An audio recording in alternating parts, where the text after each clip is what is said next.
Activating meridians. Alignment. Instability in field. Negative. Charge. Aligning matrix field. Positive. Coordinates reached, Commander. Activate the Sade field. Activations of multidimensional engines. Launch communications probe. Power levels to maximum. Activate all dimensional levels of communication. Communication established. The voice you hear is known as Bob. Ladies and gentlemen, we have reached our destination. This is the last slave planet in the Darkcity. Under all agreements, under all rights, under galactic law, we now proclaim this planet free.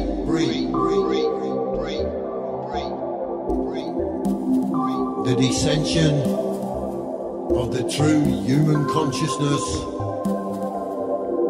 has begun. Energizing Shambhala diamonds. The men, women, and children of this planet are now set free. Grid activated. You have already reached Activate Shambhala diamond. critical mass. Integration onto microcosm. Expanding linear space. Prepare for landing.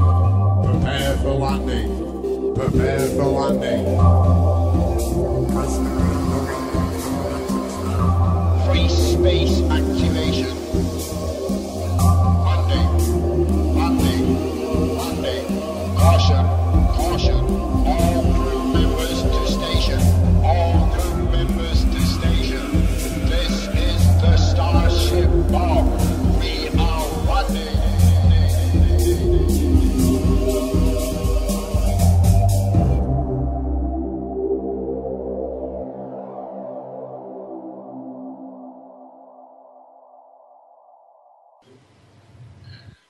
Dearie me, welcome to the Darkcity show. God, they're having a bit of a joke with me. We're all counting down together on Skype.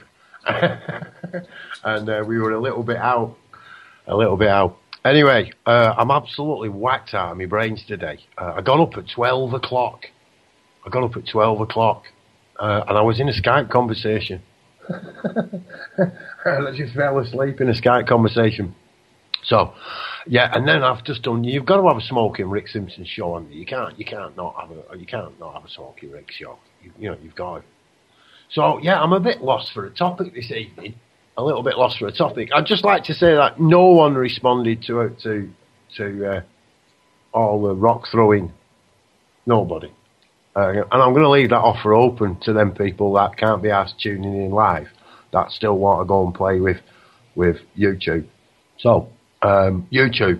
Do I want to go down the YouTube?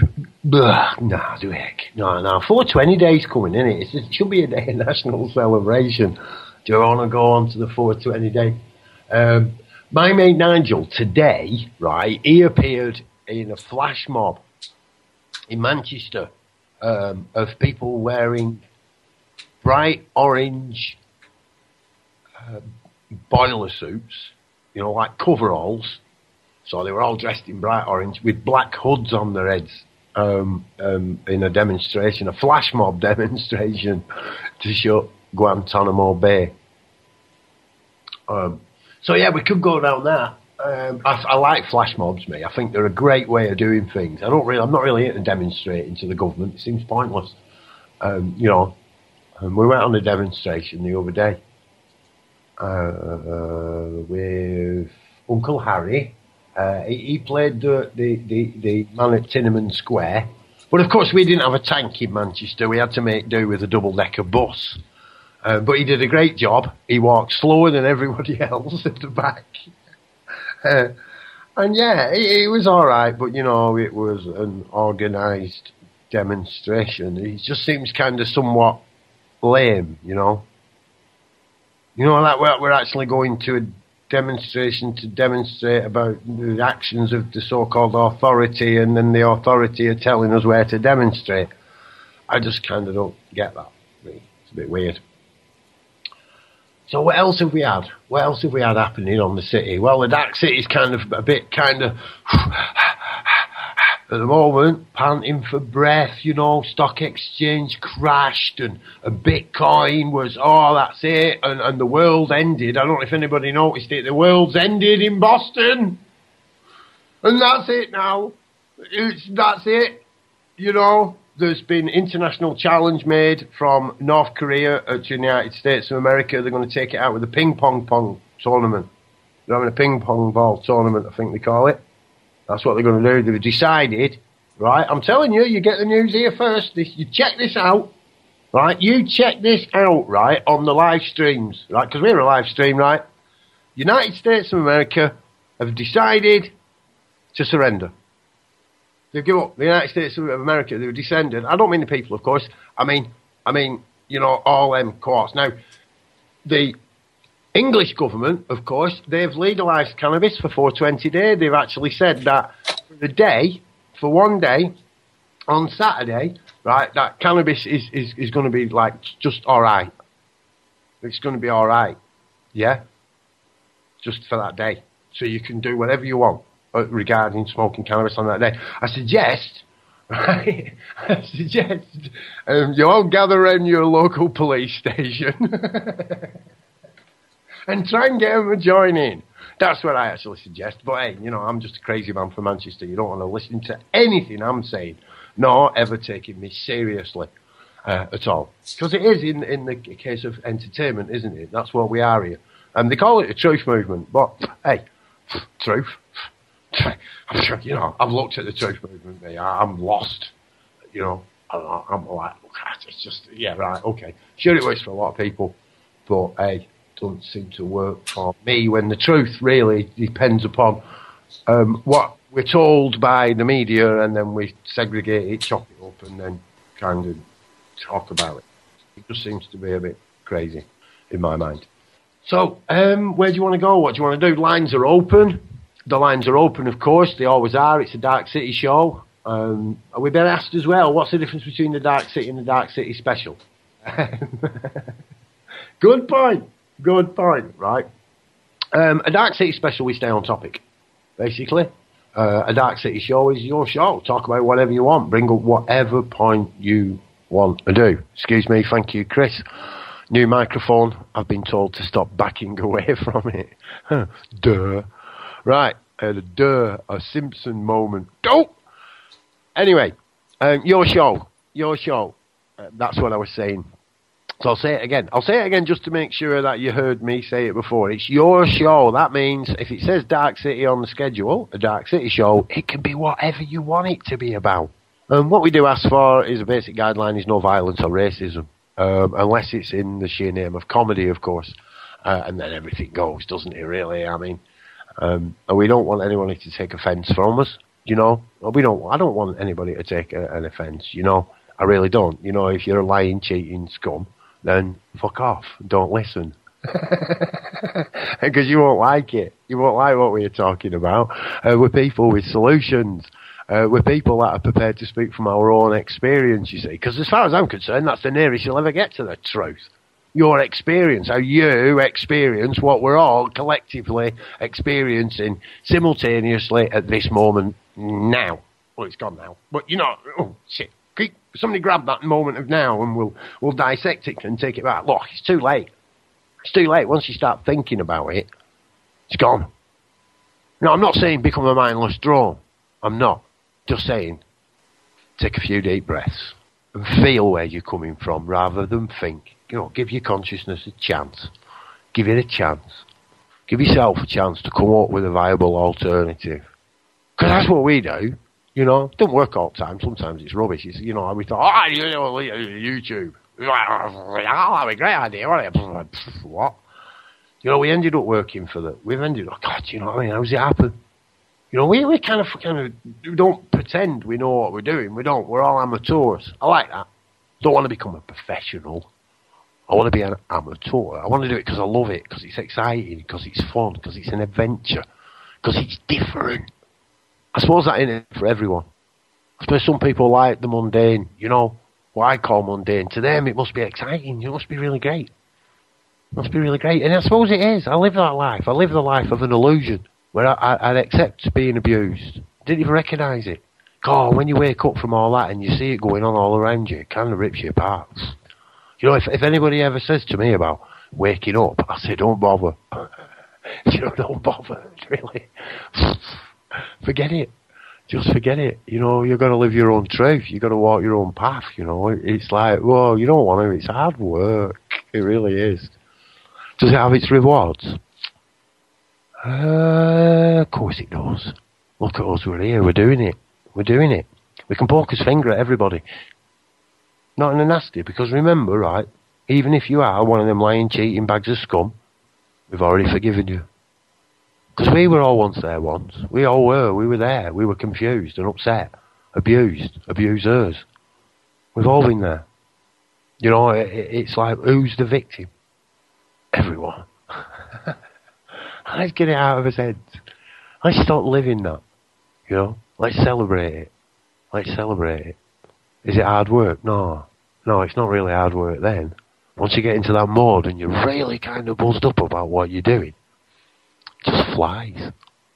It just flies. Old hippie mate of mine, he said to me, you have to find the karma in it, man. You got to find the karma in it. You know, I later found out that karma meant action.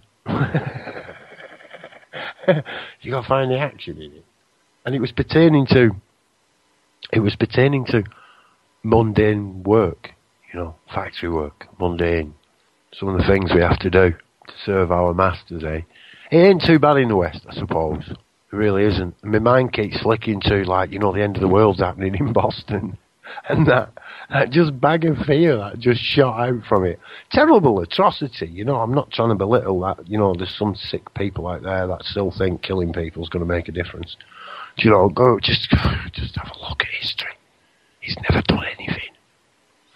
Hey, but don't tell everyone. Keep that to yourself. You know, whatever you do, right? Because I'm not going to go on for hours tonight. We've got people in this room here, you know, sat here and, oh, Marty, there's a one. Oh, shut me up whenever you want. I wasn't going to bring you in anyway. You know, all I was going to say, right? All I was going to say, because I was nearly done, because I can go on for days, was don't tell anybody this, right? Keep this to yourself, because we're going to edit this bit out. We're going to raise our vibrational state by remaining grounded.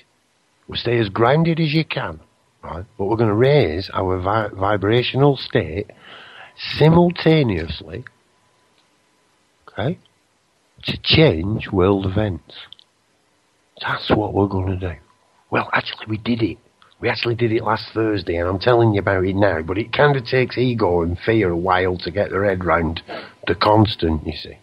Anyway, on that note, Margon, come on, how do you say it? And unmute your microphone when you start talking. Tony. It's Magoo. Magoo!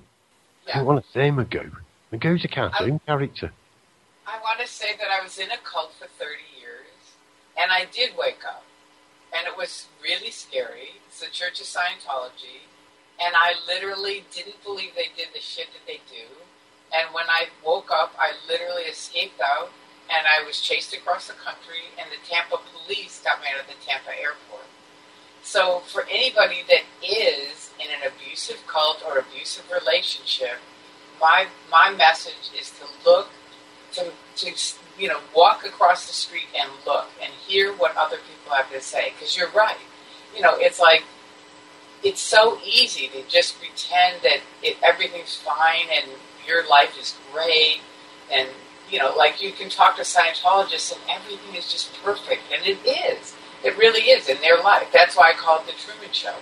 Because it's very much like that movie. They're in the show. They can't see the walls. But, man, when you see them, it's scary. It really is. and I had to get out of there because it's like a triangle, and I was like at the top, and I knew they were going to come get me, and they did. They were after me. It was spooky.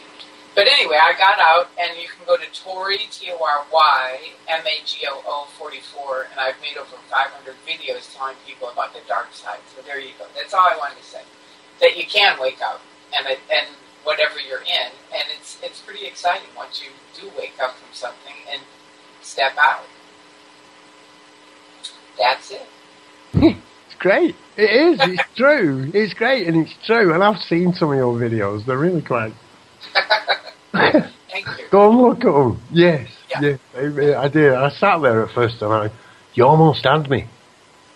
Yeah. Yeah, you had me. You had me at first. I was kind of... But I knew. If I hadn't have known, I think you would have got me, in all fairness, you know. If I hadn't have already spoken, you know, I would have been like... I was getting angry at you. And I knew. And I was getting You're going to get angry at me? Yeah. Well, I was taking you serious for a moment. It was like, whoa. I get it. I got the angle of it, you know. Well, it does. I mean, I don't mean angry. You were taking me seriously for a moment. What do you mean? Well, it's not serious, is it? Do you know? It is very serious. I had a kid yesterday call me, 17 years old, who was going to sign a billion-year contract. No. I mean, don't get me wrong. I mean, I know what Scientology does.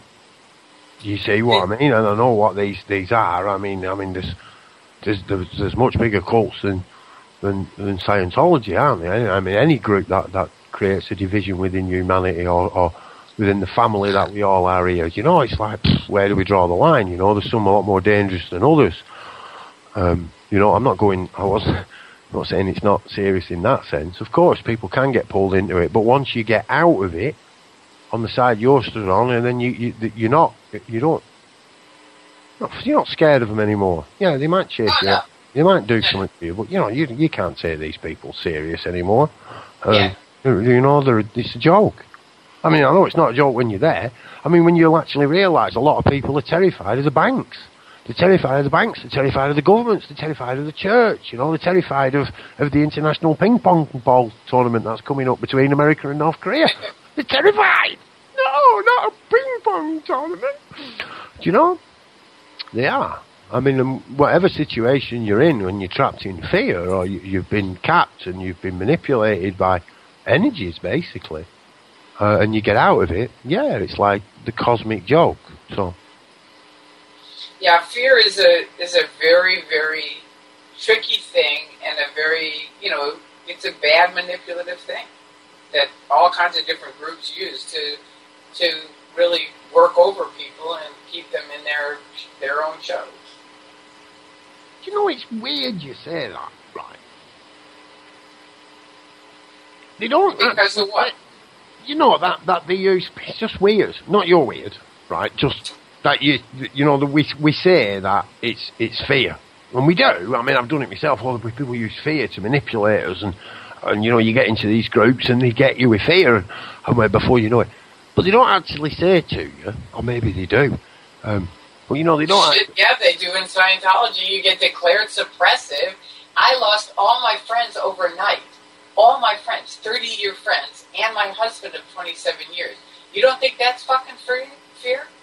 That's, you know, when you know you're going to lose everything if you walk out of that show, that's a pretty manipulative thing. No, I meant at the beginning. You know, when you approach these things, Oh, absolutely. Right. Yeah, they don't say to you, oh dearie, come in and we're going to steal all your shit and bully you and dominate you, and then we'll use energies to make you think that there's something greater than you and disempower you for eternity. No, you're so right. You're so right on that. No, anyway. That's why I call it the Truman Show, because it's like, good morning, good afternoon, good evening. Hello. Darkcity Radio, Sarah on the line. Please continue.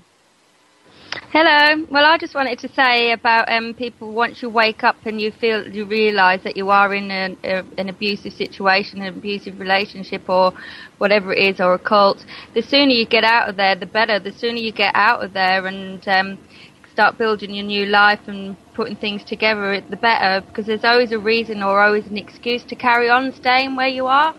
just out of fear and putting it off, and that's what a lot of people do. And then before they know, years have gone past, and there's no better time than now, really. As soon as you realise, really, just don't be scared, just go for it. Good point. Oh, I was going to go. I'm just going to go and get me a brilliant suggestion. I'm going to get my passport. I'm going to pack my rucksack, and I'll. I'll be saying over me. It is. It's right on. You were describing me then for a minute. So I was sat here going, hang on a minute. Am I a member of a cult? I've joined my own cult again. I've been sitting around giving myself excuses not to do things. You got me right on the nail then, Sarah. I've rejoined my own cult of one. Right, I've got out of this once before. Does anybody want to join the cult? It made me think of Pink Floyd lyrics then, Bob. Did it? Really? Yeah, and then one day you'll find 10 years have got behind you. Nobody showed you when to run. You missed the starting gun. Oh, we're getting very deep. Oh, line two. Dawn, go ahead, sweetie. Hi, Tori. You mentioned about suppressive persons. I know there's different abbreviations they use in the cult of Scientology, isn't there? But the suppressive person is that when someone decides they want to leave, and then they're totally vilified and just cast aside, and they either harass or ignore them. Well, let me make that clear because it's a good question. And they'll say anybody can leave anytime. And they're right, you can leave. But if you ever speak out is the difference. If you say anything negative about Hubbard, about the Church of Scientology, about their celebrities, about anything, that's when they declare you. Actually, now Miscavige has gotten so insane. It used to be that's when they declare you. Now Miscavige, even if someone's reading a blog online that's against this, these people told me this. They told one person they were reading a blog online that was critical of Scientology, and they were completely banned. Everybody disconnected from them on Facebook. They lost all their friends. Was that anonymous? Pardon me? Was that an anonymous video? No, it was one of the Marty Rathbun. They were over there reading his blog. Yeah, Anonymous do a lot of exposing of Scientology. Chinology, Operation Chinology. They do. Yeah, a lot of good work.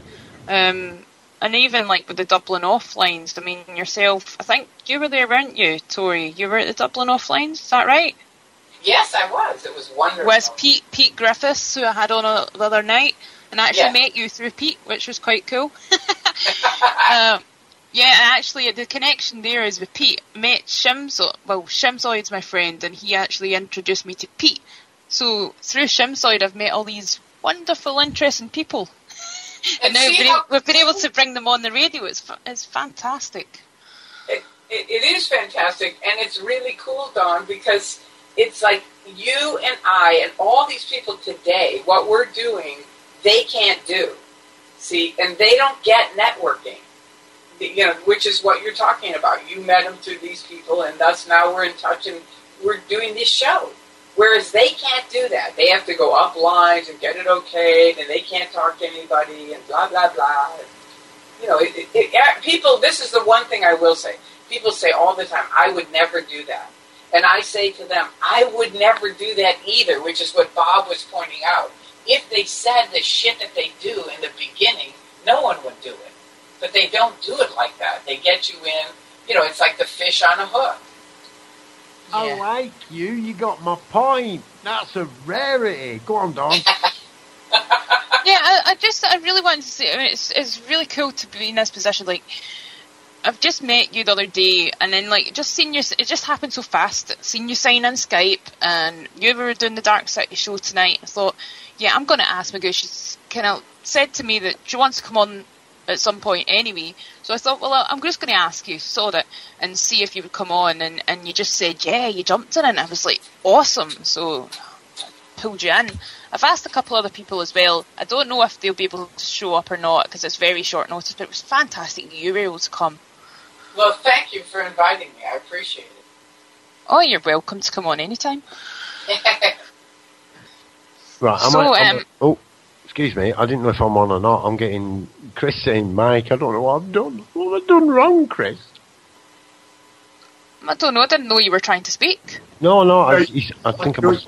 Go on, mate. I think you're getting a bit further away from your microphone again, Bob. You've got this new microphone. You do sound great with it. It does sound it make the quality a lot better, but when you back off, it's very quiet for the listeners. Oh, thank you, Chris. I'm going to get with this over and over again. My apologies again.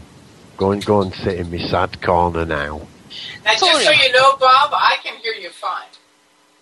No, they are right. I'm used to using a microphone, but it picked up everything, and it was too noisy. So, but this microphone, I have to actually talk straight into it. I have to be really aware of it. So, yeah, if I drift away, it goes quiet, and when it's on the radio stream, it's really annoying. I've listened to it.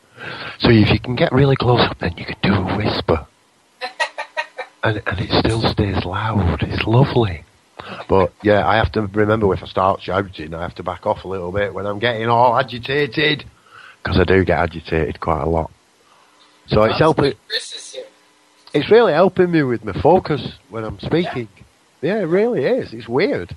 I've got a new microphone. It's become my friend. Oh, don't stroke it. Not a good idea. So yeah, it's a free-for-all. That's what they are, the Darkcity is a free-for-all, really. Well, an organised free-for-all in kind of a crazy, chaotic, anarchistic kind of way.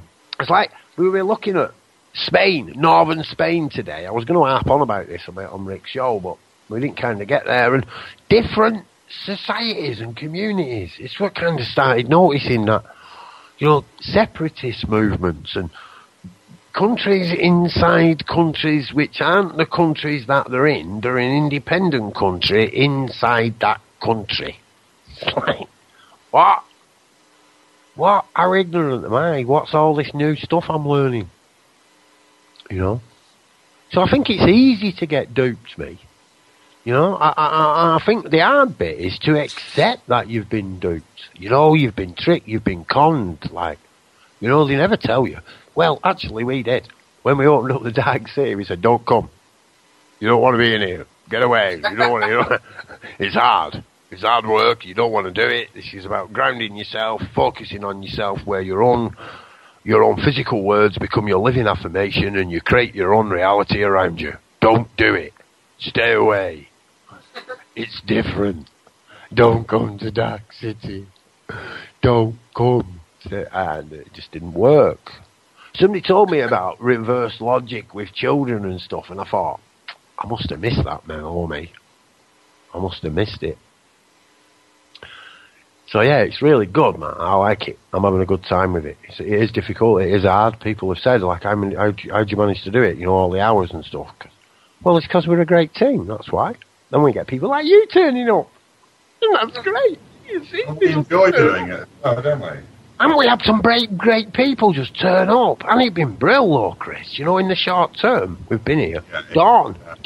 Come on, Dawn. Hiya. It's just another question for Magoo. Right. Okay, before I ask you this question, actually, but it's really just I want to know what your take on this is. It's about Narcanon, and Tom Cruise was talking about it. He says Narcanon is the world's only successful drug rehabilitation program. And he said that it has personally helped hundreds of people get off drugs. I'd like to know your take, then I'll give you my take. And who are you asking? Yourself. Oh, God. In the last few months, 3 young people are dead because of Narcanon and their medical abuses. I have epilepsy. I can speak. Narcanon is under the umbrella of the Church of Scientology. The Church of Scientology isn't as bad as like Christian Science where they have no medicine, but the technology absolutely is against medicine in general. Like, for me, I spent 30 years fighting them to take medicine for epilepsy, for seizures. And they wanted me to get off of it. And I almost died twice because of it. So what are their views on the cannabis plant, then? They're totally against it. Totally. 100%. Dawn? Yeah, I wanted to respond, obviously, and give my take. I mean, I agree. In a sense, Tom Cruise, I mean, he's talking out his ass, basically. Yeah, absolutely. Because, I mean, there's been lots of documented deaths. People, like, not getting the treatment that they need, and then, like, getting, like, their medical help, but from Scientology doctors, or, like, getting it too late. Right. Like they didn't actually get help from the Scientology doctors because the hospital was too far away or something, so because they wouldn't take them to a hospital without Scientology doctors, so there was cases of people dying. I'm sure there was a woman that died from a circumstance like that. Right, they don't have doctors there. That's the problem. I called Narconon, Arrowhead, and said, I want to talk to the doctor.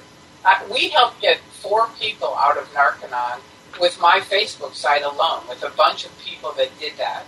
And, it's like they didn't have someone that was there that I could talk to.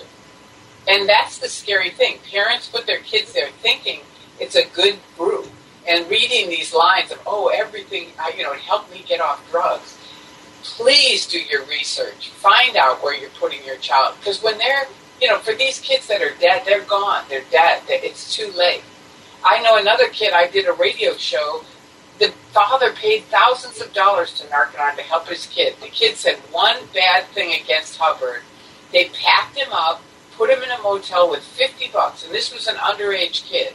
$50, left him in the motel. He called his dad. We were on a radio station trying to get his money back.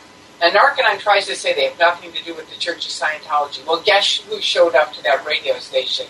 Bob Adams, their PR for the church. I went outside and said, Bob, give the guy back his money. You dumped the kid off in a motel. You look like idiots. No, we're not going to. I want to say unbelievable. It's not really. No. That's a sad thing. Yeah. You mentioned David Miscavige earlier, and now David Miscavige, I believe, if my research is right, and I think I spoke to Pete briefly about this as well. Was he not behind the hole? Yes, he is behind the hole. There wasn't a hole until he took over. There was an RPF, which is their rehabilitation project force, which is like a slave camp where you work half a day and you train half a day. But as Claire Headley said, who was in the hole, the RPF is an upgrade from the hole. And I said, really? How could it be, having heard all these horror stories of the RPF? And she said, well, at least in the RPF, you're outside half a day. In the hole, you're locked inside these trailers 24 hours a day. You don't get out. Yeah, I heard about the bars and the windows and the bars, the doors and the security, the man in the doors 24/7 so that people couldn't escape and they were living in atrocious conditions. Yeah, there's a great book, Blown for Good, by Mark Headley, that really describes the life and how insane Miscavige is on a daily basis. It's just a daily what happens up there. Very interesting. I'll have to look that out. Yeah, by all means, if you're listening, I would look that up if you're interested to find out more. And the other one is Jenna Miscavige, who is David Miscavige's niece, wrote a book, Beyond Belief, and it's a fantastic book also. I mean, really good. About a young person, too young. I think she was born in it, and, carrying rocks at age 7, and it's just awful. It's awful what happened to her. Thank God she got out. Yeah. And thank goodness you got out as well and are able to sit in this chat with us today and share your experiences and warn people about the dangers. Yeah, I have for years because I know I started speaking out because of these families broken up that I know, and because I know 7 young people who took their own lives. And sort of in honor of them, I started speaking out. Because somebody has to be the voice for these people. I know so many people that have died in Scientology way too young. And having experienced medical abuse, I feel like I can talk about it from experience. Sorry, can I ask you one last question? Because I think I'm dominating at the moment. Okay, sorry. I don't know if anybody else wants in, but oh no, I forgot what I was going to. No. See, when you got into Scientology, like, could you tell us how you got into Scientology? Believe it or not, I was studying Buddhism, and Buddhism, if you've ever studied it, is a bit hard to apply in daily life. At least for a teenager. I was like 20, I think I was in my upper teens when I started studying Buddhism. And it was hard to apply. And I went to San Francisco, I was a hippie, I got sick, my parents flew me back to Chicago, and these kids came in from high school with this Dianetics book, and they were real nice, and they gave me the book. I read just a few chapters, and I thought, this is the guy, because I've been looking for something with higher truth than just every day. And I thought, this is the guy. So I literally quit college, hitchhiked from Chicago to Los Angeles to become a Scientologist. And the one last thing I'll say, and then I'll shut up. There's a great book called Blink, which is a great book for anybody to read about any subject. It's about your first instincts are usually your correct instincts. And my very first instinct when I walked up to Scientology is, what the hell is this? They had all these big pictures of Hubbard around. They were all in Navy uniforms. I've been a hippie picketing against the Vietnam War for years. Now they're all organized. I was against organizations. So my first instinct, if I followed it, I would have walked away. Yeah. I hear you, and it is very interesting to hear, the people's different experiences and how they got in and how they get out, and it's I think it's vital to kind of know both sides, so that. What happened? I think that's. Sorry? What? I lost you on the last part. It's fatal. Yeah, I think I lost myself somehow as well. Yeah, I got a bit kind of confused on how to make the point. I was trying. So, yeah. It's the Scientology beam. Have you got your tinfoil hat on? I think so. you need to. Tell her, Bob. Yeah. Make sure you've lined your house with anti. I forgot what they call now. Anti-cruise missiles. That's what you need. Is that what he called? Tom Cruise? You say, I had a look, me, and I can't find this guy's not a celebrity. I mean, we've got our own hit list, and on our hit list, I can't find this guy. I mean, we've got Rick Simpson. I mean, he's there. I mean, he's talking about stuff that's worthwhile, and I mean, we've got commonly known as Dom. I mean, he's some of this stuff's well worth listening to, and that's Antonio Benaccio. I mean, he's all right. Some of his stuff's brilliant. Oh, the bits of it's a bit weird. Seems a bit contradictory, but that's just me. Yeah, we've got Charlie Veitch. He even gets a big shout in there with Dom. But really, in comparison, because they've been up there quite a while, our Rick Simpson is at number 1 and number 2, and at number 3. Well, no, actually, no, I tell a lie. There's a latecomer. Rick Simpson, is at number 2, at number 3, and number 4. At number 1 on our charts, at the Darkcity, is the Darkcity server. Now, that server's more famous than this cruise gentleman you're talking about. Who is he? Who's the Darkcity server? We know who the Darkcity server is. It's had 300 and odd hits in less than a week. It's world famous now in our little world. Because we have only got a little world. But what was he talking about? I don't know. You were talking about a guy, Don. Do you know? Is he somebody Cruise or something? Tom Cruise, yeah, the actor, the famous Scientologist. Oh God! I'll tell you a story about Tom Cruise. Yeah. Before Anonymous arrived, Anonymous changed the history of Scientology, truly, because it was like safety in numbers. So, like saying Mark Headley, before Anonymous came out, he was blown for good. That was it. There were all these executives that never said their names, but they were telling us very good stories online. We knew, factual stuff. But once Anonymous hit, that was it. They came out, okay, I'm Mark Headley, I'm Amy, all these people, right? But Tom Cruise, before that, this was before Anonymous, CNN was interviewing me, and they said, well, what do you have to say about Tom Cruise? And I know Tom Cruise, and I know he's at the time, he was big at suing anybody who said anything about him. So I said, you know what? I'd like to thank Tom Cruise. He's doing an excellent job of showing the world what an OT looks like, what a Scientology top person looks like, right? And they sent private investigators to 2 of my best friends' houses to find out if I was libeling Tom Cruise. Luckily, my 2 friends were ex-Scientologists and said, well, what if she's telling the truth? So that kind of answers, or partly answers, what I was next going to ask you. I was going to ask you about the celebrity centres, and do you think they're treated differently, better than the, I don't want to say ordinary people, because I don't think there's such thing, but you know what I mean, people that are not in the limelight with loads of money, everyday people. 100%. I was on staff at Celebrity Center. I know their drill. I mean, the original Celebrity Center was with Yvonne Jentz, and she honestly in my opinion, was a very good person. Everyone I know that knew her, they loved her. She kind of included, her thing was inclusion, right? Now Celebrity Center is very exclusion. I helped supervise John Travolta. When he first came in, he got Welcome Back Kotter while he was on the course we were on. And, since then, he came in as a good actor. You know what I mean? Scientology didn't make him a good actor. But he, just like me, claims all of his advantages are because of Scientology.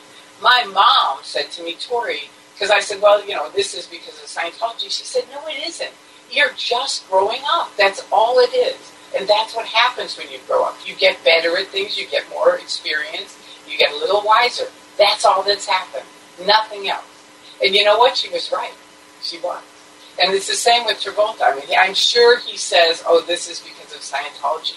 But I was there when he first came in. And he was a damn good actor then. A damn good actor. And they get...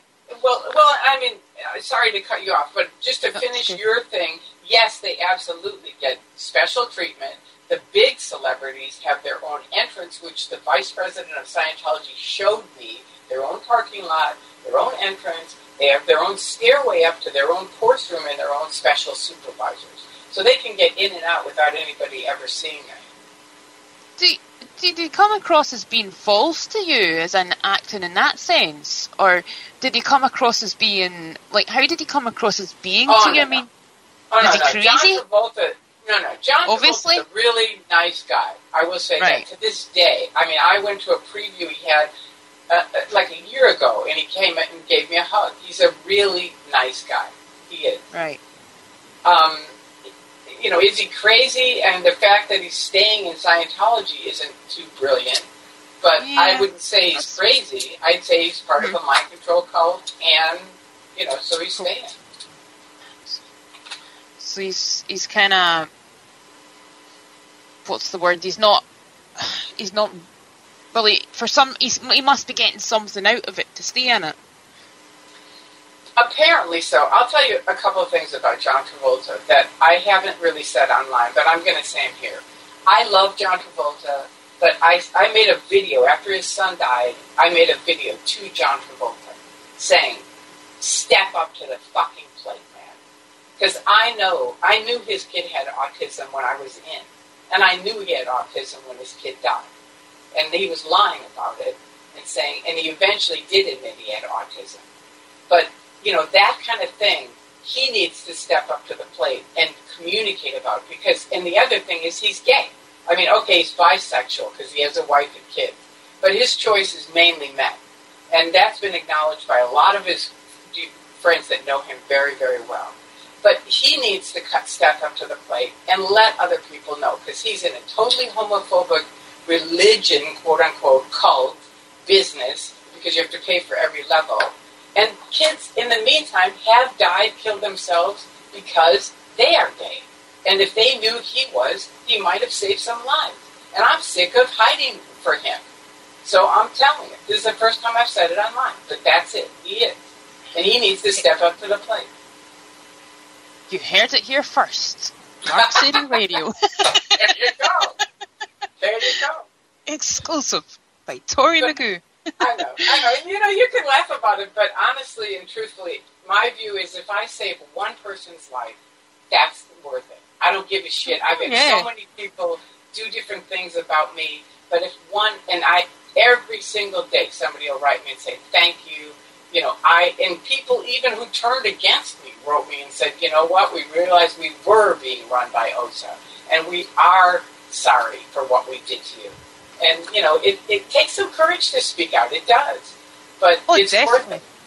Yeah. Oh, yeah. I mean, Pete was saying that he had no regrets in a sense of his experience with it. Yeah, he didn't have it was like a very difficult time, but at the same time, like, he learned so much and he wouldn't be the person he was if he hadn't went through that experience. I think he said something along those lines. Let me say this: some of my best friends are gay, so I'm not anti-gay. My dearest friends are gay, so not that I'm not gay. I'm straight. But I have some very dear friends, and they have friends that are gay, and they're great people. So that's the other thing I don't get, except that Scientology and Hubbard were very homophobic. And let's bridge into that. How about Louis Farrakhan roping in the Nation of Islam into Scientology? How weird is that? It's just, I don't have any answers, really. Yeah, it's mind-boggling. Well, I was there for 30 years, and they had 5 black people in Scientology, and I made a video about that, too. Because I said, they don't give a shit about you. They want your money. They want bodies in the shop. They want to know any opinion leaders that you know. That's it. That's all there is. That's all this is about. Yeah, and they have this, like, I don't know, is it the same everywhere in the entry process for the Scientology? Is it the same no matter what country you're in, or does it vary from country to country? You mean as far as how to get them in? Yeah, I think there's a personality test or something that you have to do. They used to. Now they do the stress test because they had so much bad luck with the personality test. So what does a stress test involve? It's just bullshit. You've got to pick up the cans. They ask you to recall something. Let's say the needle reads, and then they say recall it again. The needle reads again, and they say, see, we can see your thoughts, basically. We can tell, we can help you. There's a chance. They always say, Hubbard said this, don't say Scientology can help you. Say there's a chance Scientology can help you. It could help you. Right. Yeah. I've done the test. I had to go to the test. Did you? Yeah. But I as I was approaching it. And what happened? Well, I knew what the test was for, so I thought of the most stressful situations I'd ever been in my life. It was on the market. They got the book. They've got this book. It's basically trying to sell you a book. Right. So I'm thinking of really, really stressful situations, and I'm holding this thought in my head, and he's telling me all this stuff, and my mate Mickey was with me, and he got it, and he said to him, so he went first, so I kind of got a grip on it even further, and I got hold of the meters, and he turned his meter, and then he said, is there any, he asked me then, it's the NLP, is there anything in your life that you find stressful? So they immediately get you to think of something stressful in your life, so the meter moves. Right. But of course, in my case, I immediately thought of my child at home and the warmth by my fire, and he just kept turning a knob. He just kept, which they actually do normally at first to adjust it. So I just managed to get him to adjust his machine in the wrong direction. So if you do actually come across this stress test, don't take my word for it. Give it a go. Don't give the game away. Just think of the most stressful thing. You get hold of them 2 little handles, the bit of wire, and Yeah, the guy will adjust the machine and then he'll ask you to think of something stressful. Ice cream on a summer's day. And sea flowing in. Fresh cut grass and breeze. See, I'm the opposite, and I'll tell you why, Bob. You're smart enough to literally go there, and you did it. But a lot of people, I'll tell you, they're not up to that speed.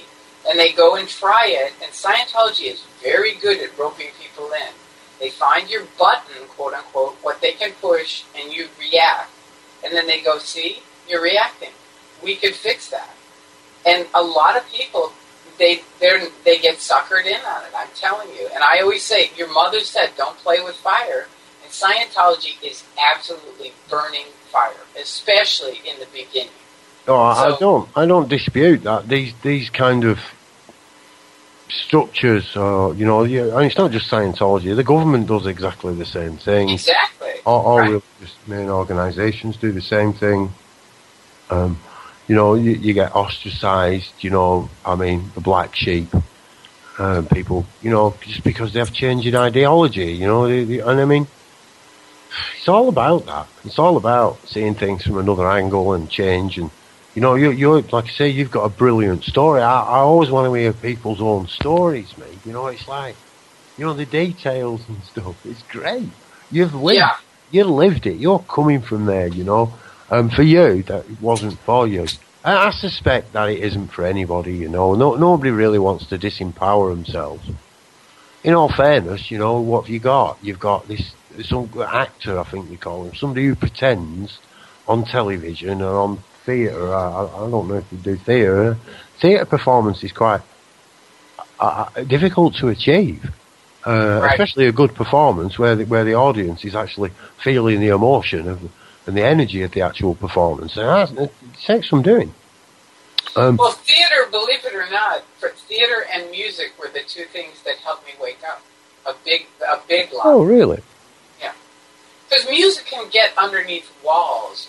See, Scientologists have, and anybody in any kind of a cult, you have this what I call plexiglass. It's there. You could come and talk to them, but it just bounces off. They don't hear it. But music gets through those walls. It gets under walls. It can come into your heart. And nobody can stop that. They can't. So that's why I always say, if you have someone trapped in something bad, start playing music from before they got in that. I had a guy I talked to had 200 people out of a cult. And he did it just that way, playing music from before they got in the cult. Because it clicks you back into like, oh yeah, what am I doing? I mean, it happened to me. I was online and he was writing these Beatles tunes and I thought, what am I doing? I'm a free speech advocate and I'm out helping these knuckleheads open up phony accounts so they can slime the internet, which is what they were doing. Well, if music cures everything, then we'll take a musical break then. Thank you. You did that beautifully. You really did.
Sun.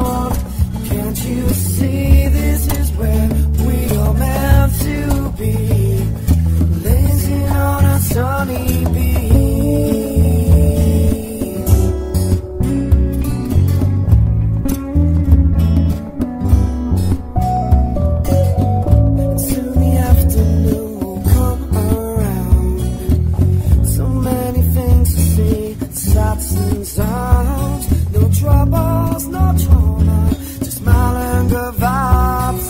'Cause I know it goes to show we have a good time. Down on the sunny beach, I don't need to go home, can't you see? We got everything we need, blazing in the sun. Can't you see this is where we are meant to be, blazing on a sunny beach. So many things can be done today. Eat outside, take a stroll down the bay. Take your time, no stress, just unwind. I can feel the sun on my face. I can understand why this is the place. I don't need to be anywhere by here. I don't need to be anywhere by here.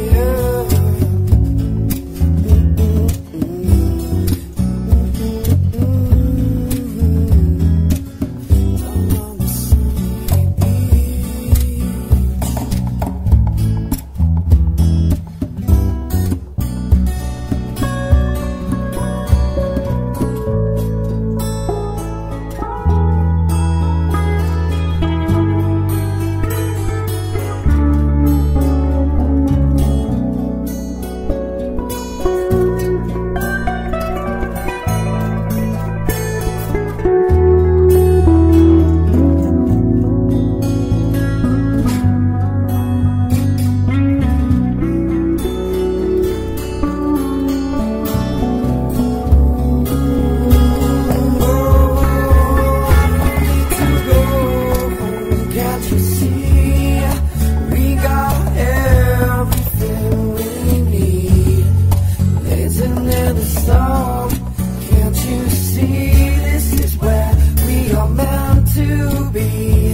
Take a stroll down the bay. Take your time, no stress, just unwind. I can feel the sun on my face. I can understand why this is the place. I don't need to be anywhere by you.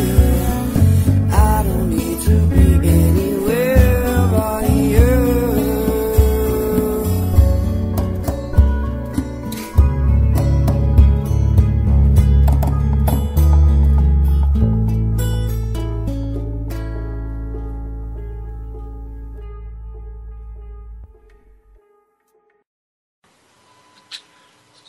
And welcome back to the Dark City. We are live. Well, unless you were listening to the recordings. And if you're listening to the recordings, then I'm still alive. At least I hope I'm still alive when you're listening to it. It depends how long this kind of lasts. And never mind, anyway. Let's not go down that rabbit hole. What I did want to talk about, what got mentioned earlier, was Anon. Anon. They really helped us out. Now, like I say, this is not like Anon as in Anon, the hacking group of I'm talking about Anon Net. Right? There's a lot of people, especially in the early days. It's like, don't come to the Dark City, stay away. Because when they opened up the chat room, it went, ping, Anon Net. And he went, and ran away. Trouser filler. They had a trouser filler. And he did one. But they were really supportive of that. I mean, it's an IRC chat room, internet relay chat, and they were really supportive with us.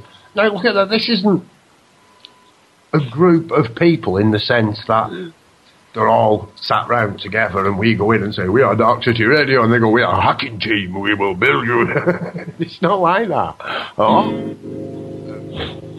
Oh, it's a doomer. Thank you. Guitar lessons going on there. So yeah, it wasn't like that. It's just a chat room, really, and that's what our chat room is. And people came along, and and we asked questions. How do you do JavaScript? You'll have to ask RoboHippie for all that. I really don't know, but how you plug in an RSS feed into something else. And people come along, different people with different skills, and that was a lot of observing that how Dark City was built on that same ideology that This isn't any one. The voice of Oh! I did not expect that. Didn't you? I always expect something extraordinary. I had the actual box minimised. I was looking in the chat room, and then all this. Oh! He was one of the army. He was one of the army. None. So anyway, I just wanted to add that the AnonNet network is composed out of many different individuals with different skills, and some of them are members of a hacking group Anonymous, and some of them are like leaders of movements in anti-Scientology movements. They just don't talk about it, because there is no point in bragging around, But there are these people. I wasn't actually going there, Vosto. I mean, I was saying like well, exactly what you've said, regarding that the people with different skills and that's kind of like exactly what Darkcity is like. So it's not I'm just saying it's not in their interest to come in the chat room and say, "Hey, I will hack you now because I am anonymous." That's not the way it works, Oh yeah, I don't. So it's a totally inoffensive place. This is all about. This network is. You can come on it. It's no problems. Nothing will happen. Exactly, man. That's where I was getting at. A lot of people were a bit fearful of it. But what our experience was people that were coming together and sharing the skills on audio, sounds and stuff, music, website design, layout, especially layout. I mean, yourself, you had a lot to offer in that department, though. So yeah, you've got chat guardians too. Dawn. Yeah, what? I want to say if Anon Shaw is listening, to jump on Skype and we'll pull you in.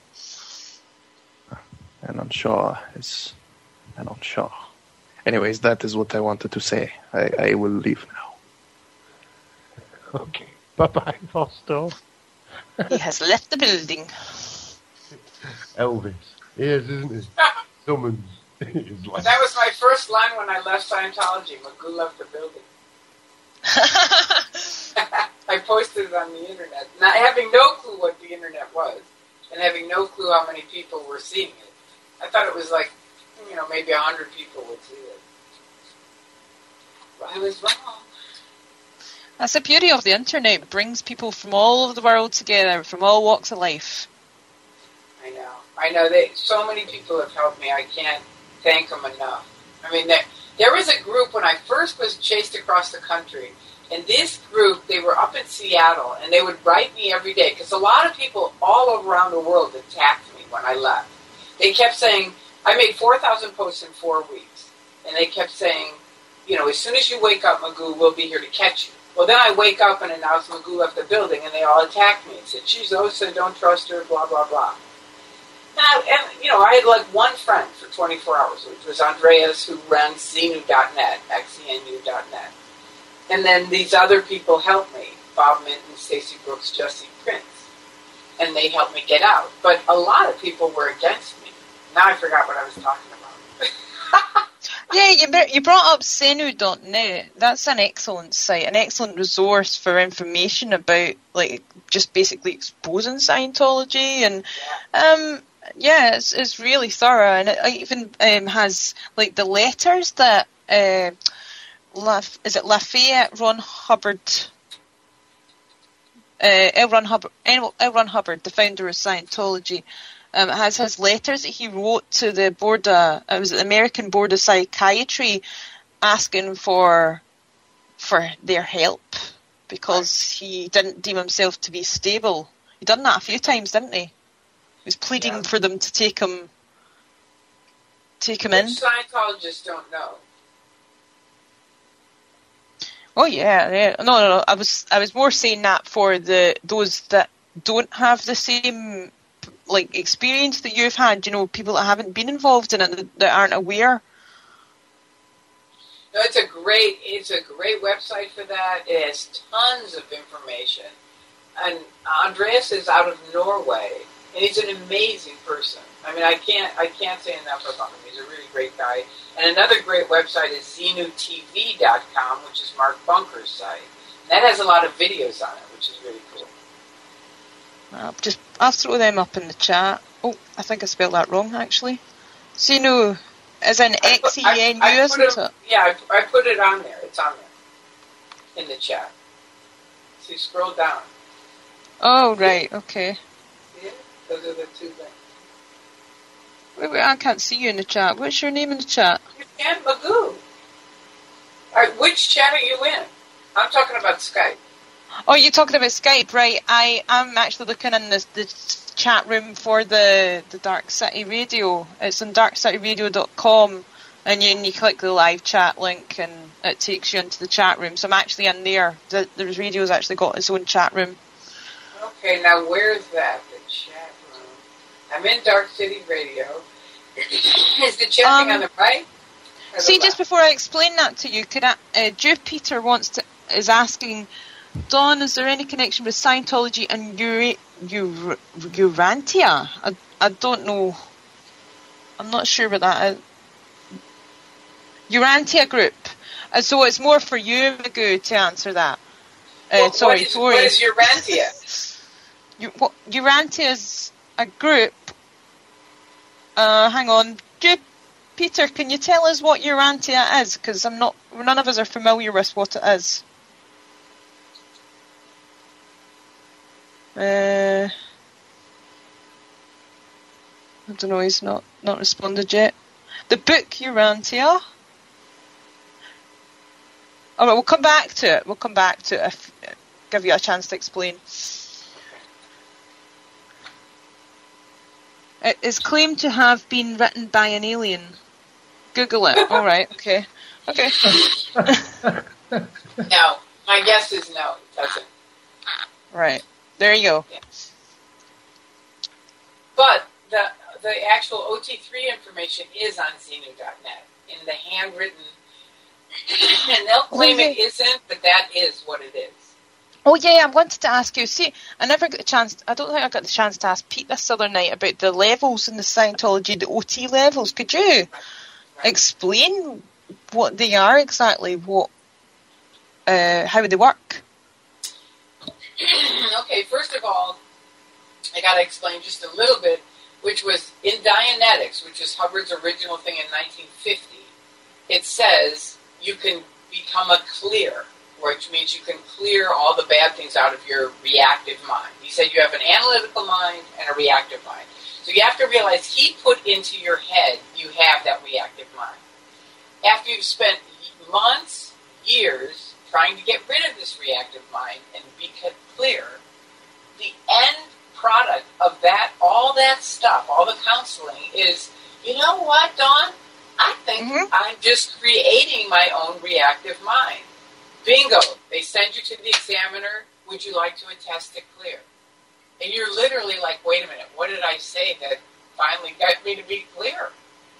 So he puts in your head, you have a reactive mind. And the end of it is, oh, I'm just making it up. That's how insidious that is. So that's number one. Number two, the first clear could not, part of the original clear definition was you had a perfect memory, a perfect IQ, no pains, no somatics. So remember, perfect memory. So at the Shrine Auditorium here in LA, the first clear, he asked him, he asked him a couple questions, or I think it was a her at the time, and she couldn't remember different things. And finally he turned around and he said, what's the color of my tie? And she couldn't remember that. So I think at that point Hubbard thought, I got to really create something different to bring in the money, right? He said, if you want to make money, start a religion. So he really created Scientology, which was the quote-unquote religion, and he started these secret, top secret OT levels, which you had to A, get qualified for, which costs a lot of money because you have to go through getting sec checked or checked on all your evil deeds or bad deeds until they decide you're clear, you're good enough to be on the OT levels.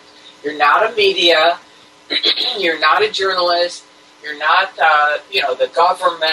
They have all these things that they have to make sure you're not, right, before they let you on. Okay, so then you finally get on them. They're solo. They're done solo, meaning you do it to yourself. No, the other ones are like you go to see a therapist, right? You're sitting talking to a therapist. They call them an auditor. It's a counselor, right? But now these OT levels you're doing with yourself. So the first two I'm not even going to explain because they're too wacky. And I don't even remember them to explain them. They're just knucklehead, weirdo stuff that I don't remember. But you have to do those to get onto OT3. And OT3, Hubbard said, has this whole... You can type in South Park and a plus sign Scientology, and they have the actual Out of the Closet, which shows the whole thing of OT3 and how it works. And it's basically Xenu, the evil space lord, 75 million years ago. He blew, they had overpopulation, so he had to get rid of people, so he blew them up. Their souls went up and got stuck on these electron strips. And I know people listening to it are going to be like, no fucking way will somebody believe this. But honestly, it happens. People do. Because it's mind control. And you can type in mind control in YouTube and realize how fast any of us can get, tricked and mind control. And you're surrounded by people saying, oh my God, Dawn, this is going to be the greatest thing. Bob, this is it for you. Wait until you get on it. So by the time you get on it, you're like, wow, really? Xenu? Are you fucking kidding me? But then it's sort of like, well, like for me, let's take me as an example. I have epilepsy. No neurologist can tell you why people have epilepsy, really. They don't know. So then I thought, well, maybe this is it. You're covered with these body thetans, which are these dead space aliens, right? Or dead aliens that were on this other planet run by Xenu. Xenu killed them, blew them up. They got connected to these electronic strips. Then they're put into these theaters, and Hubbard said they were implanted with things like Jesus, churches, God, which shows you how anti-religious they are. He thinks all those things were just implants, right? So then on OT3, your job is to get rid of these body thetans, or these dead spirits. Did you get it? Yeah. I was waiting for you to say something else here. I didn't actually know you were finished. I kind of was. So the what? Run that by me again. We're waiting to get rid of the dead spirits.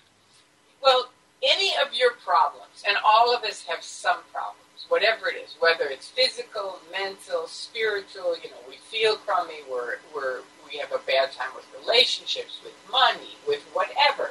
You have a bad arm, your leg. Go on, keep going. You haven't got one yet. I'm having a good time with all them, but go on. Okay, so any of those, Hubbard said, all those problems are caused by these body thetans that are connected to you or on your body. And if you can get rid of them, you'll get rid of these problems. Is that true? Oh, right. You mean like acupuncture? Well, like energy acupuncture flowing. is a lot better than body thing. Well, acupuncture actually does help. Yeah, I know, but that's kind of, I suppose, where he's getting it from. I don't know. It just sounded like you were describing acupuncture. You've got these things connected to your body, kind of, but not really, and you need to get rid of them, or not get rid of them, get them flowing, or sounds like acupuncture to me. Well, the only reason why I correct you on it is because some people out there will hear this and think, really, it's like acupuncture? I'm going to go try it. Oh God, no. I mean, I'm not suggesting that people should go. Well, I suppose if you want to go and try, I haven't got any problems with people going trying out some weird wacko cult run by a man who gets paid for acting to be somebody else. Well, I guess I've talked to so many families who've lost their children or loved ones. Well, it's better than sending these people to war, isn't it, I suppose? If it's an alternative to, we'll send them to war and they can fight for the country, or they can go and play with God. I mean, they don't get given a lot of choice, these people, really, do they? It's like, which cult are you going to sign your kids up to? Quick, get the right cult now. Oh, look, Tom Cruise, he's a man who pretends to be somebody else. That would be great. Right. To me, it's like, wow. Right. Wow. That's just a bit. And I'll tell you how fast it is, Bob. I had a lady call me hysterical. I said, what's going on? She said, I live in the Midwest. I got a flyer saying, increase your business. Hubbard Management Town. She said to her husband, honey, let's go to Clearwater and try this. So they fly to Clearwater. The first thing they do is an interview with her personally and an interview with her husband, separate. And they say to her, how do you like Scientology? She says, I don't like it. I'm here for this management thing. They do 8 interviews with her husband over a weekend. They've been married 17 years. At the end of the 8 interviews, he walks out and says to her, either you join Scientology or we're done. We're done? Yeah, That's what I would have said. God. Me too. I said the same, but no. She said, I got to join. I got to stay with them. Yeah, well, I suppose maybe now I would have done, but in the past, I was a bit of a lapdog, You know what I mean? You live and learn, don't you? You live and learn. Yeah. That's what it's about. Repeatedly making the same mistake isn't learning, it's insanity. So, maybe I don't profess to be same as other people. I mean, I'm not. I've never tried to, I don't fit in. I have weird ideas to most people, and strange concepts, and I'm a bit loud. I'm a bit boisterous and a bit childlike, and and it annoys people. I mean, at first, you kind of suppress that. You don't want to be childlike, not childish, of course, but you're a bit childlike, and people take advantage of it. Oh yeah, they really do. So you learn to suppress it and stuff. But really, I'm just a big kid having a laugh, really. That's how it is. I mean, when my friends start getting abused or allowing themselves, when that victim consciousness is really up front and it's present in my life, I get angry. I don't get violent, I get angry. Right. I do my best not to project that anger at my friends, of course. But when people are presenting themselves as a victim, God, it's much better your mate sorts you out than any of these cult leaders or a stranger. If it comes to you needing, whoa, what's what you're doing? You're presenting yourself as a victim. Better your mate give you a bit of a verbal slap than end up locked away in one of these strange cults or getting somebody stamping on your skull in the street who don't know you. Do you know?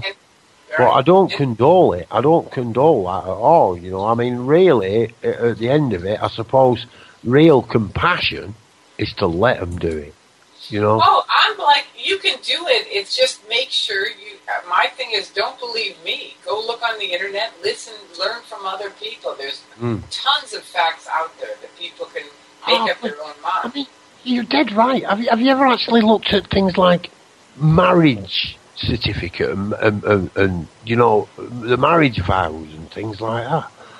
It's like, God, if people actually grasped what it was about, it's nobody do it. They wouldn't. So I'm not necessarily. Don't think I'm for, and I've said this before. Don't think I'm for any religious groups. I mean, as far as I'm concerned, they're the best source of comedy that you could ever come across. They really are. And like I said, to me, the irony of the situation that people follow these groups which are supposed to be religious because there's a man who's pretending to be somebody else. What? There's a man at the head of it who has been trained and paid. And to be someone else. This is what? No, look, just let's say for a minute, the right. Okay? Don't you want somebody you don't even want to deal with them direct? Why, if there's some kind of, okay, deal with them direct. We don't need a middleman. We don't need a middleman. Right. I mean, everybody listening to us has heard of the internet. But now when people say to me, what are you doing? Oh, I've been pretty involved with this Darkcity radio. It's a real blast, And people are like, what? A Darkcity radio? All right, I've heard of that. It's really weird because they haven't. Well, they might have done cosmically in the dreams or something. But, and I go, oh, yeah, it's on the internet. Have you heard of it? Have you heard of the internet? And it's stuck with me this. You know, there are people out there, right, who are going, I'm not having a mobile phone. You know, they would be right. You know, there's people out there who now spend out hundreds of man hours on the internet, you know, on computers working. I know I have just recently. And it becomes like a program. It is. It's like a program. But it's not in a program where somebody ends up dead or mutilated or abused or injured. You're right, it is networking without a doubt, but the games or the programs we're running bring forth solutions and make room, get rid of it. I hope, anyway, and I don't use that word lightly, you know, but I hope that if we can give people just a little bit of about time, you know, and that few moments in their life, just not to be so fucking confused with all the bullshit. Yeah, exactly. You know, because there's so much of it, and they're bombarded with it, aren't they? You know, bombarded with it. You know, we've been having a chat behind the scenes about supporting the merchandising demon. Don't know what time it is around the world, and who's listening. I know there's a lot of people who are. You know, I'm not going to say it, but sucking something of the demon. There you go. I'll put it that way. For you lot who might be listening live, if you want to hear the full version, listen to the show an hour earlier, and you'll hear it. But yeah, and that being the corporate, basically. And I don't hold this as like, you know, the head of the corporate. No, it's just like a monster. It's lost control, hasn't it? It's trying to eat the internet. And it's Google. You know, Google's a predominantly anyway, and they come along and they swallowed up YouTube. I mean, YouTube hits aren't anything like they used to be. They really aren't. You don't get that you know, the channel towards the ones who are the adverts. Just, it's obvious, plainly obvious. So yeah, it's like we are now spending a lot of our time, or a lot, not my time personally, but a lot of the time of members of the crew, on uploading stuff to feed the merchandising demon on YouTube. And it was like, wow. And there was a few, oh God, and then people, wow, yeah, we don't want to be doing that. We want to be presenting an alternative. And people settled, and we were like, yeah, all right. You know, well, yeah, we'll look at that. We're going to start moving away from putting them all up there, you know, because it should be used as a minimum for us to advertise it to those people who are still trapped in that huge psyops that it's become. And it was like, all right, yeah, there was a few ums and ahs, and yeah, but we can do it. Yeah, if people want to upload them there, that's their choice, but it's a lot of work for us to do it all. And people are like, okay, yeah. And then we'll stop using Facebook, and you could hear the jaws drop around the internet. Because what is that? What is that now? But another merchandising tool. Great concept. Another great concept. People come together, start to form a different kind of community. Well, I've learned over the last few months while I've been doing Darkcity, and we've been developing the stuff behind the scenes, that those scenes behind it have been ongoing. IRC chat, internet relay chat. I'm saying that right now. It's getting late. It's been there all along. It's one of the first chats I ever got K-lined off for having a go at the Christians. Well, they were funny. They were funny and easy to provoke. Very easy to provoke. So yeah, it does still exist behind it. All this flashy front end of the internet, and you know what we can do. Excuse me, I'm rocking back on that microphone again. What we can actually achieve now through networking. You know, all right, we're using Skype and we're using Windows operating systems. Yeah, we're using the tools of the demons. Yeah, of course we are. Of course we are. Well, let's befriend it. But look, if it's actually doing something you don't like, then don't do it. Just don't do it. You don't have to. You don't have to kind of do what people tell you. You know? Don't hurt anyone. Pretty much don't put yourself in harm's way. Yeah. Take a breath. And follow your heart. You know, not their heart. Yeah. That's what there's so much in people's heads, isn't there? So much. I mean, I've been there, the gas and the electric, and you've got to do this, and you go, will I be all right for this? You're bombarded, and it's there all the time, and people think, well, I'm all right. I'm not in any debt. I am paying my electric and my gas, but it ticks away in the background, ticking away. If you live in the UK, then you can't get gas, electric without going into debt. You have to have it, and then you pay for it afterwards. And all that apparently is down to a middleman charging us a fortune just for billing us. It's amazing what's going on. It really is. We've been duped, not just by the Scientologists, although you have pointed out they are like, I suppose, great comedy material now, isn't it? We can point a finger at fun at them, but I don't want to take. You know what, Bob? I said that when I was in, that they could be the biggest comedy soap opera in the world, because they have shit that goes on every single day. That's weird stuff.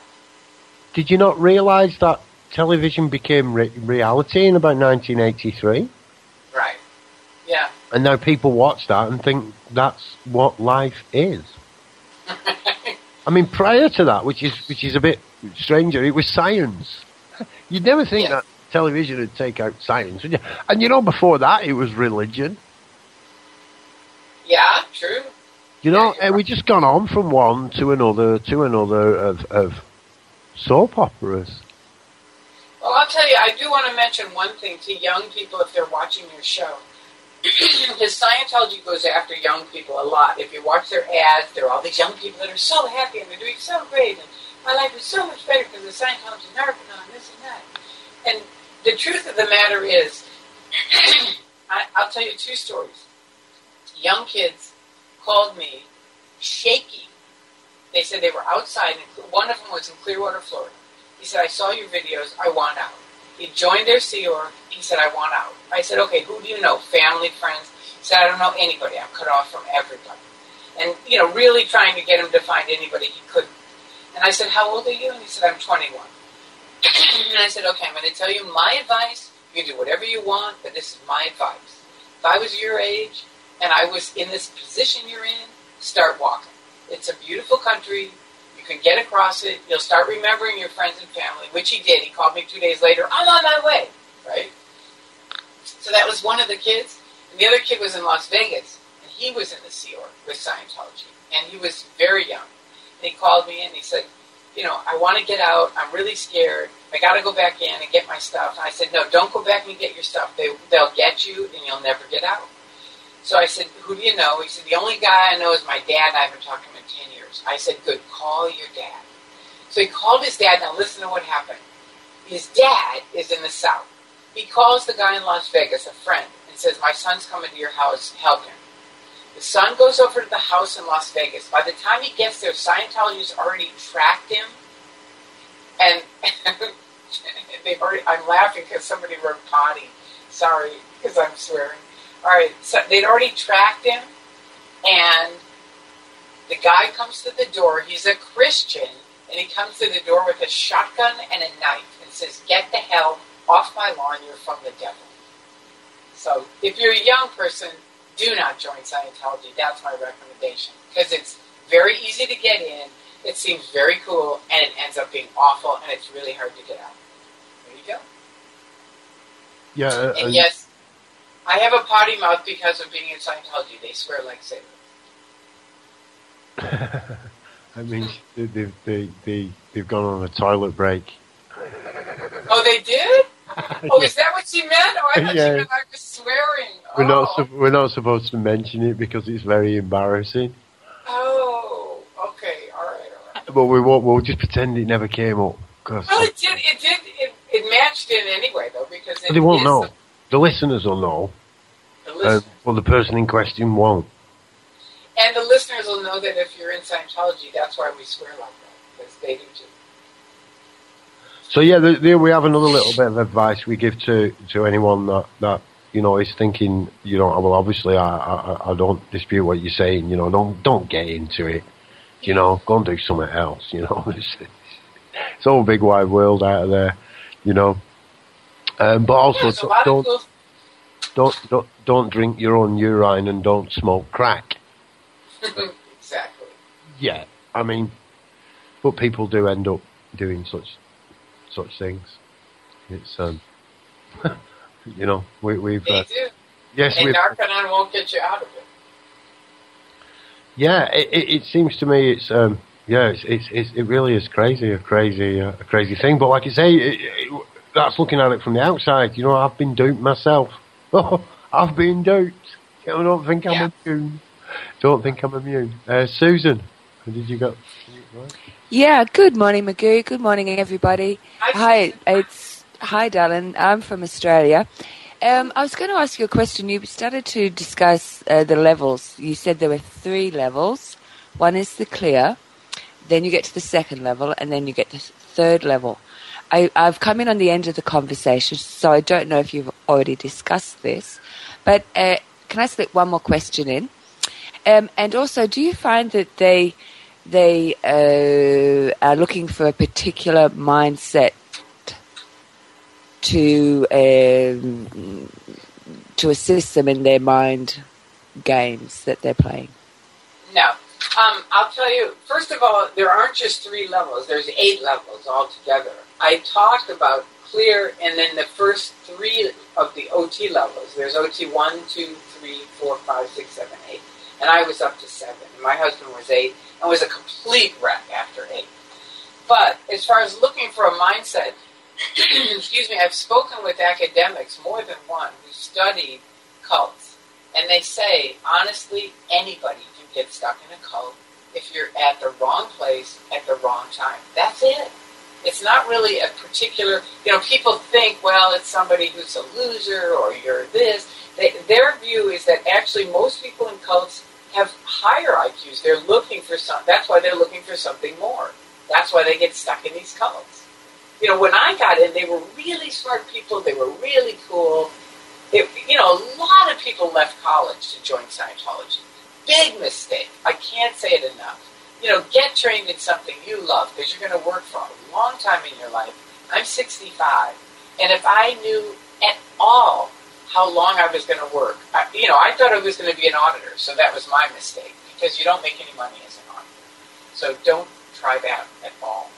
But, they're just looking for anybody that they can. Now, Miscavige more than ever is looking for people with money and with connections. Those are the 2 key things now. They used to look for anybody that they could push a button and get them in. And they're still doing that to sell a book. Excuse me. But really, it's money and connections. Those are the 2 things they want. All right, thank you for answering that question. Yeah, it's not very well received, Scientology in Australia, with a lot of things like Halloween night. The children wanted to do Halloween, and there was very much, well, that's not Australian, that's very American. So Scientology hasn't really become part of the landscape here. So it's quite interesting. Thank you, Magoo. Yeah, I have a few friends that are Australian, and they've spent years helping get people out of Scientology. There's one of my friends, Michelle, excuse me, has a website, xscientology.net, which is another great website for people. It's exscn.net. Here, I'll put it on there. It's interesting too that Scientology became quite predominant in the, around the 1960s when you have a few predominant figures like Sigmund Freud, implementing his therapies onto the innocent public, and you had the emergence of Scientology, and they really do play with something that I think they don't really know a great deal about, and that is the mind, the capability of the mind, Right. the placebo effect. So yeah, that's one reason why I was asking, do they target specifically certain groups to weed a certain mindset out? But you said no, they don't. Well, But they do touch really, on, Yeah, they stress on money and connections. Those are the 2 big things now. But they will take anybody. They need to, they've lost members. The net has been great for us. As one of my friends said, the internet is Scientology's Vietnam. And it's true. Scientology's Vietnam. I don't quite understand that. Well, it's just there was no way we could win Vietnam. I mean, Correct. It was just It's a doomed to exactly a money-making manifest. Right, and that's how the internet is. I mean, we're exposing and this is true for any totalitarian organization, not just Scientology. They're skunked. Their old ways of controlling people was they had the secrets and they could get to you and they could control you, or you would get X, Y, and Z. Now we have a voice. We, the people, have a voice. When the Nation of Islam started getting roped in by Louis Farrakhan, I went on my internet, made a YouTube video about it, and someone called me, and this was 2 years ago, someone called me recently and said, hey, your video has gone viral in the black community because you're the only person who's told us what was going down. Now, did I know that? No, I didn't. But I just knew it was weird and creepy, and I wanted somebody to know. Yeah, so that hopefully my echo has ceased. So yeah, they're tapping into an area that a lot of people are tapping into, like Google. They target into the younger generation, and you see a lot of people are targeting the younger generation with some very powerful mind stuff. Right. And the placebo effect is very real. We can create so many different things. So thank you, Magoo. You're welcome. Thank you. Feel the silence. Yeah, so the potential to create, which is what Darkcity is about, We have the potential to create so many wonderful things. And being able to do it, a free platform where we all come from so many different paths, There are religions that work for some and they don't work for the others. There is a spark in all that, which is that creativity spark, and being able to tap into that. So, yeah, it's good. It's great to hear you on Darkcity. From all around the world, people are listening to different viewpoints, different perceptions. I love the internet, and I love meeting people like you guys. It's so great. It's so wonderful, that we can all connect out from different areas and be in touch. I love that. Yeah, it's the nature of this. Really, it's great because we never know what direction this show is going to take. Really, it's. Does anybody have the numbers handy so I can throw them out there? I'm just reading in the chat. If anybody wants to call in, Skype Bob's Backyard. Well, there's only about, what have we got? About 10 minutes. 5 minutes, 10 minutes. 10 minutes left. 0161 298 0298. And if you're calling internationally, it would be 0044 161 298 0298. So if you've got something to say to Magoo or any of the crew, well, that rhymes, then call in.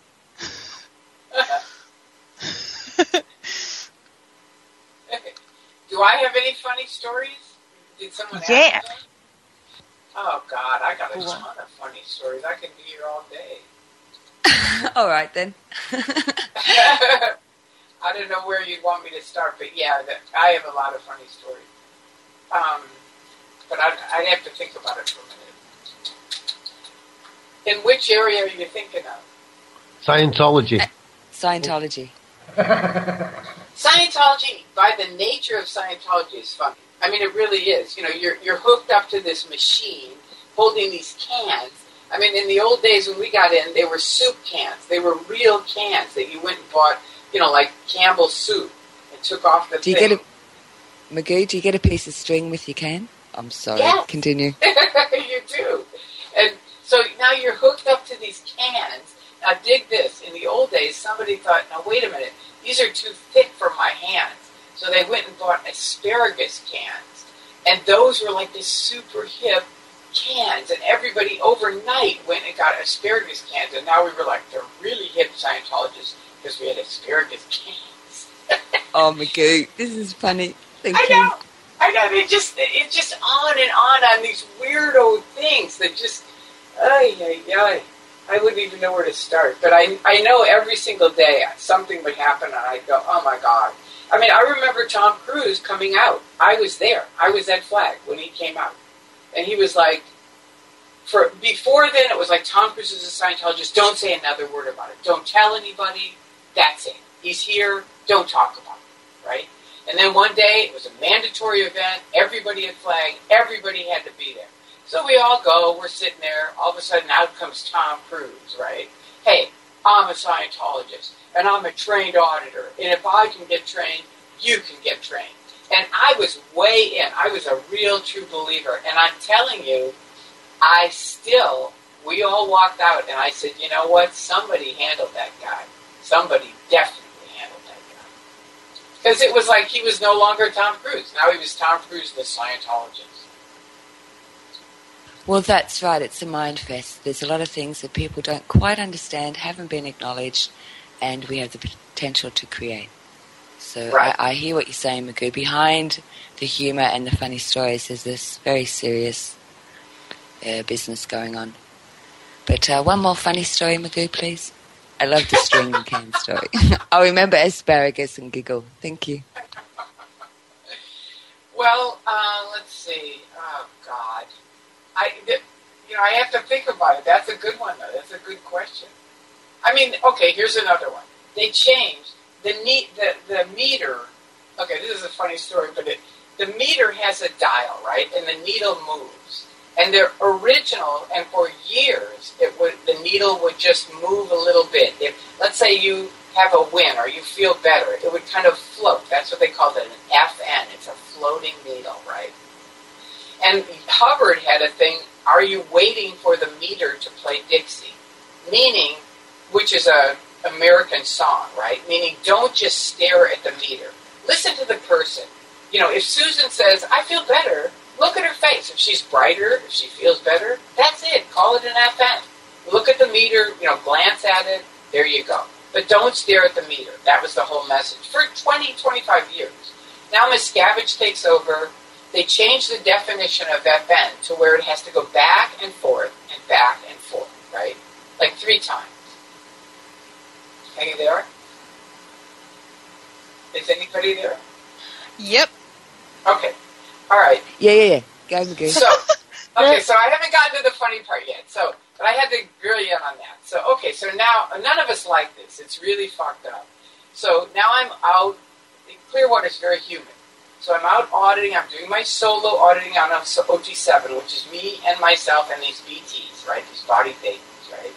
And I'm trying to get rid of them, and I feel like, I hated OT7. So basically the whole time I spent saying, I don't want to be on this stupid fucking level, let me off, right?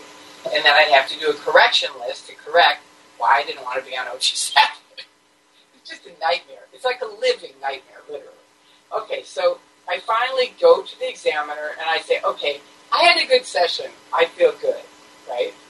And by the meantime, I had walked 2 blocks, right, up to the examiners in this sweaty, humid environment, which you guys probably don't even know about because you're in Ireland. And, well, Australia has humidity, right? Yeah, exactly, Susan. Ew. So my feet are really stinky now, right? Because I've been, it's like I've been walking along and it's like, ew. But because no one was getting these FNs, you had to, whatever you did in session, you had to do at the examiners. I mean, if you were nude in session, you had to be nude at the examiners. So I always took off my shoes when I was in session. So I took off my shoes. Now, not only is she staring at the meter, but this huge wave of stench from my feet. And I'm like, oh, God, they stink, right? And I'm trying to be like, I really had a great session. And she's still staring at the meter. And I'm like, I really, really had a great session. Now I'm thinking I'd like to go jump across there and strangle this person. I mean, it was awful. I don't know if it's funny, but it was funny for me at the time. Anyway, there you go. Well, yeah, I'm listening to you. I'm there. My feet are smelling. There's things going on. It is, It is amazing how we can be triggered so easily. And you mentioned the Vietnam War, and you mentioned what's going on now, the manifestation of fear, the manifestation of love, whatever that means for individuals. The manifestation of flight, the response required. So it's amazing how we can be tapped and triggered so easily with what's in the environment. And if you've got an asparagus can, you're in. BYO string, attach, yeah. So, so interesting people. Many people walk many different paths, and it's a pleasure to sit here, Magoo, and I don't know if we're running out of time or we've got time for one more of your pleasant stories. You have to tell me one of your funny stories. One of my funny stories. Oh, you've got me on the spot. I was being the interrogator. You had me on the spot. I can put you on the spot. Put me on the spot. Oh, dear. It's okay. Speaking of mindsets, placebos, and you can create what you want and manifest what you want, I talk to myself. I do, and I answer myself rather well. And I get rather upset if people interfere in my conversation and try to answer my question for me. What? I wasn't talking to you, I was talking to myself. Thank you. I love that. Yes. And that actually was part of my waking up, believe it or not. Because I really? I gained 100 pounds in Scientology, which a lot of people way at the top gain a lot of weight because you're not allowed to talk to each other about how horrible it is. You're not allowed to. So it's a high crime. You could get declared suppressive. You do. So they say, go have something to eat and then come back. So people eat all the time, so you get really fat. That's why Kirstie Alley is as fat as she is. Because she's way at the top and she can't talk to anybody about it, right? Are you there? Can't talk to nobody. Right. Exactly. Yeah, that's what So I gain this weight. I end up, they won't help me on OG7 for 7 years. I'm on it for 7 years. I spend $100,000 with them. And I finally joined Weight Watchers. And she says, okay, one of the things she says is, you know how we all have committee meetings. Now, I'm the same. I talk to myself. And they made it sound like I was insane because I talk to myself. I didn't know everybody does that, right? So she said, look, it's like having a committee meeting. Should I have this? Should I buy this at the store or that? She said, just have a committee meeting and decide. And it was like the first time someone said, what you're doing isn't a case. Okay, that's it. I got to go. I love you guys. Thank you for having me on. Anyway, that was the Dark. Join us again, same time, next week, and yesterday. And day, I think. And on a Saturday. And on a Sunday as well, I do believe. Anyway, we're here all the time. Ring in. It's fun.